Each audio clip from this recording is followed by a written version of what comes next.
देखिए, मुख्यमंत्री जी ने आज कई ऐतिहासिक घोषणा की हैं।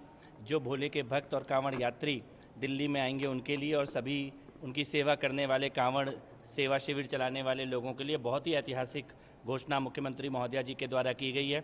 उसमें सबसे बड़ी घोषणा यह है कि हर एक कांवड़ शिविर को जो दिल्ली में लगेगा उसको बिजली 1200 यूनिट बिजली बिल्कुल मुफ्त दी जाएगी। बहुत बड़ी ये ऐतिहासिक घोषणा है। और जब सभी कांवड़ शिविर के लोग मुख्यमंत्री जी के साथ बैठे थे तो उनकी सबसे बड़ी मांग भी ये थी।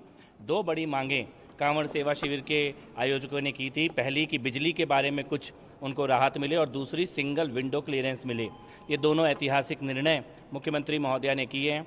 इसके साथ एक तीसरा बड़ा निर्णय किया गया है। केजरीवाल सरकार भोले भक्तों की सेवा के नाम पर बहुत बड़ा एक भ्रष्टाचार का खेल कर रहा था, करप्शन का खेल चल रहा था और टेंडर देने के नाम पे, टेंट लगाने के नाम पे बहुत ज़्यादा भ्रष्टाचार की शिकायतें दिल्ली के सभी जगह से आ रही थी। सभी लोग उससे त्रस्त थे।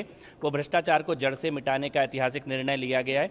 कोई भी ऐसा टेंडर, ठेका, इस व्यवस्था को समाप्त करके जो शिविर लगाए जाएंगे कांवड़ सेवा शिविर, सीधे उनके खाते में दिल्ली की सरकार के द्वारा पैसा डाला जाएगा। ये एक बहुत ही ऐतिहासिक निर्णय है। डायरेक्ट ट्रांसफ़र किया जाएगा उनके खातों में पैसा और वो अपने हिसाब से उस पैसे का इस्तेमाल भोले कांवड़ यात्रियों के सेवा के लिए करेंगी।